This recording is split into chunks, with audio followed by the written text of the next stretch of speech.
Hey folks, Keith here again from Dual Sport Journey, and it's oil change day here in the shop. So we got a couple bikes that need an oil change, starting with the easiest one. So with the Brozz 250, it's a really simple job.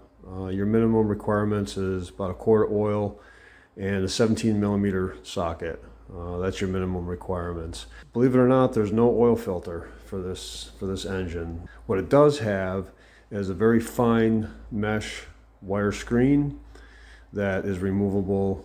You can take that out and check it every now and then. Just make sure it's clean. I'll also show you a little bit about that, and after we get the old oil out, we'll also take that screen out and I'll show you that. I just warmed the bike up. I ran it for about 3 to 5 minutes or so, and just to warm that oil up a little bit. So I'll get my tools together and the oil pan and stuff together here. Then I'll show you how to do this. So here on page 14 of the owner's manual for this bike, what I'm going to use, and I'm not going to even get into a discussion of what type of or what brand of oil I'm using. Basically, I'm going by the owner's manual. If you want to start an argument with a crowd of motorcyclists or car enthusiasts, talk about which oil you should use. So I'm not going to do that, but it clearly says here, I'm going to use just the 10W40. Use something that's designed for 4-stroke engine, obviously. So as long as it meets these requirements and you're servicing the engine regularly, you will be fine. Okay, so over here, there's a discrepancy between this and the service schedule found on page 28. So here it clearly says, so it is necessary to check the motorcycle for machine oil periodically and renew the oil once every 800 to 1,000 kilometers of drive by the following procedure. Okay, so that's about half of what the maintenance schedule says on page 28. So take it for what it's worth. You know, I mean, I can't make this stuff make sense. I can only show you the data. And it says here to fill with 1.1 liters. Okay, so 1.1. That's a little bit more than a quart. So, but we'll put a quart in. We'll see what it looks like. We'll run it for a minute or two, check the level again, and if we need to, we'll add a little bit more. Okay, so we are under the bike, and I just want to show you what this looks like. This Brozz comes stock with a pretty heavy duty. It's a steel skid plate, really nice skid plate actually. I mean, it's kind of low profile, but it does its job. So under here, we got the drain plug, nice big opening here in the skid plate, so you don't necessarily need to remove it. I'm using this nice big wide pan that I found. I just like using this more than other drain pans. It's nice and big. It covers a big area here underneath the motorcycle. So if you have some oil that does drip down on the skid plate and then drip down off the edges or something, you know, you kind of got it covered with this nice large area. So I like this. I don't know what it is or where it came from. I don't remember, but I found this years ago and used it for kind of a parts tray for a while.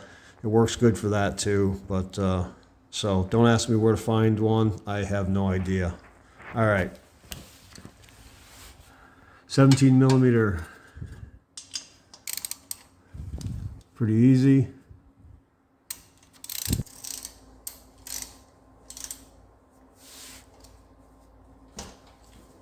Oh, not bad at all.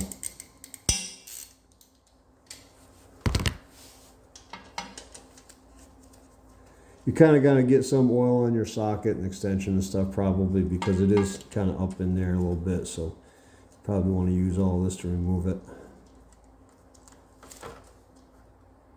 Just like that.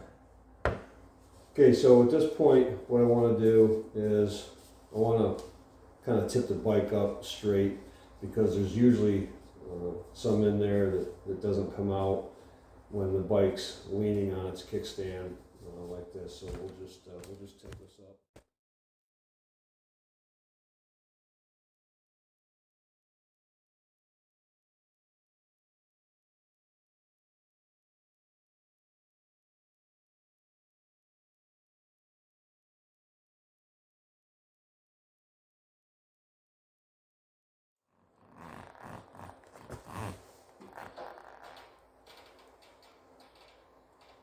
All right, I think that's good. So you want to take a look at this. It's got a steel washer. It's not a copper washer, and it looks pretty good. You want to make sure to get up in there and just clean that off really good right there. And just reinsert your oil plug.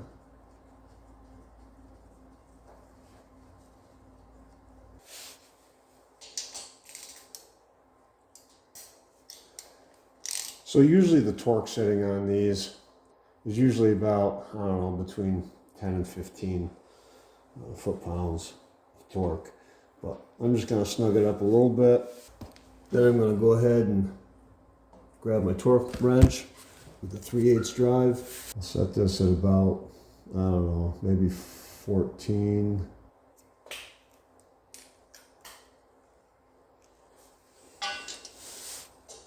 We'll see where it's at. So it's probably about 14 or 15 now. So I'm sure that's fine. And I'm gonna go ahead and put the bike up on the motorcycle stand. That way I can get it level, because we want to take out the filter screen, the oil filter screen on the other side. And we kind of want the bike level so we can get to that. Plus, you're gonna want it level anyways when you refill the oil, so you can get a proper reading on the sight glass window or the dipstick or both, whichever you decide to use.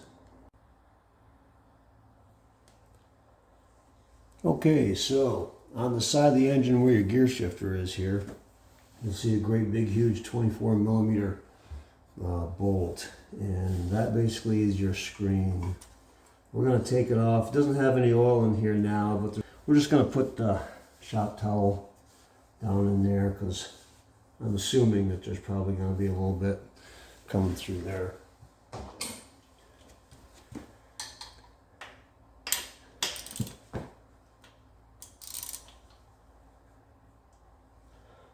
Okay, so this isn't very tight at all. Holy cow, it was just over finger tight.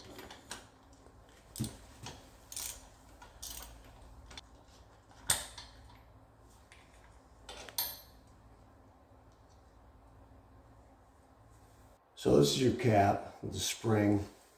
Looks like the spring kind of fits over the screen that's in there.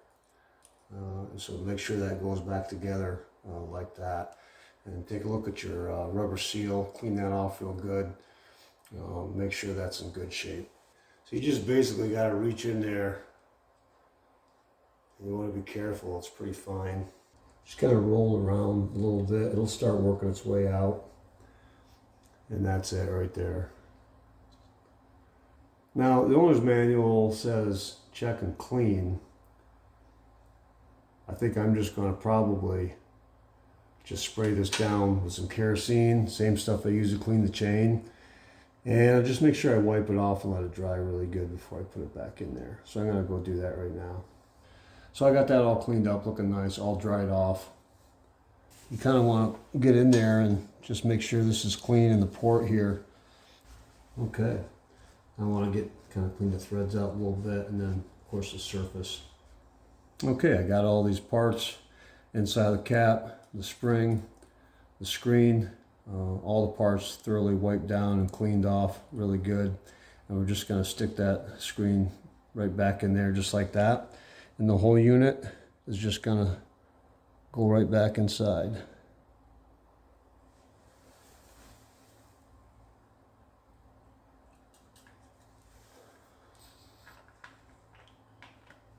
So there is a little bit of tension on the cap, obviously, because of the spring. So it might take a little bit to try to get the thread started.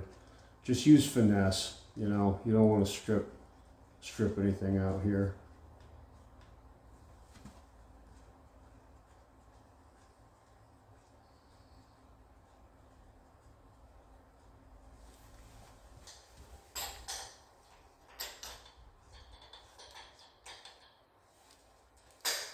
Okay, I do not have a torque value for this. and I tell you, when I took it off, it was pretty loose. So I really don't want to torque it up. Probably not even 15 pounds, maybe 10 or so. I'll just kind of snug it, I guess. That should do it. All right, I think we're all ready to put oil back in it. All right, so as you can see, we have the viewport right here, and the fill cap is right behind the Kickstarter. You can just kind of move that down out of the way a little bit. And this does have a dipstick along with your viewing port. So I don't know why you need both, but it comes with both. Obviously you want some kind of funnel. And we'll go ahead and add some oil. I'm going to start off by just adding 1 quart and see what that looks like in the viewing port. And we'll probably add a little bit more.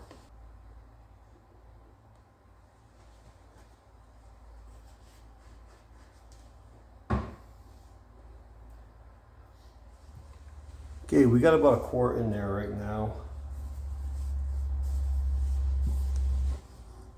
So it looks good on the viewing port right now, but remember, once we start it, you know, this is going to circulate through the whole engine, and once it coats everything and gets all over, you know, it's probably be down a little bit. So I'm going to go ahead and continue putting oil in until we get up to the full mark here.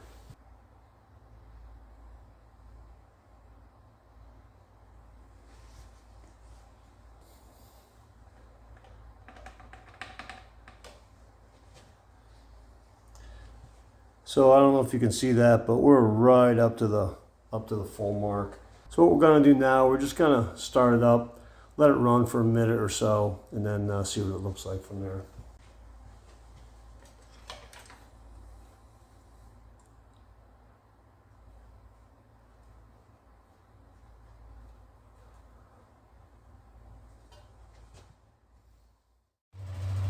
So I just wanted to make sure and take note, when you have the engine running, you're not going to see any oil at all in the viewing port.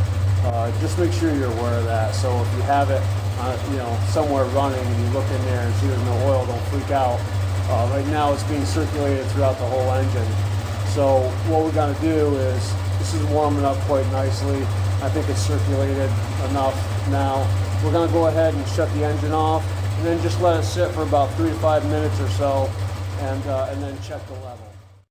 Okay, now that the bike has set a while and cooled down, and you can see now the level is about 3/4 or so, and I used maybe 1.1, 1.2, possibly 1.2 quarts, I would say approximately. So that's about right. I mean, you could put a little bit more, I guess, in there, but I think that's right about where you want it. So that's it, folks, as far as the first oil change goes. We got that out of the way. One thing I do want to add, I noticed that looking in the viewing port before I changed the oil, you know, the oil actually looked really clean. I mean, it looked, you know, slightly amber, but it looked fairly clean.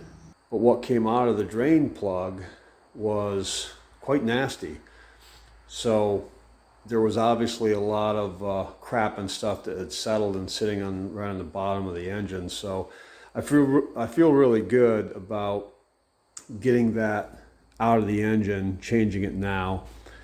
And I'll probably change it again at about 500 miles, and then at 1,000 miles, and then probably every 1,000 miles after that, probably. But we'll see what it looks like in the future, and we'll just go from there. So I hope you found this entertaining and helpful, and as always, be safe, and we'll talk to you soon.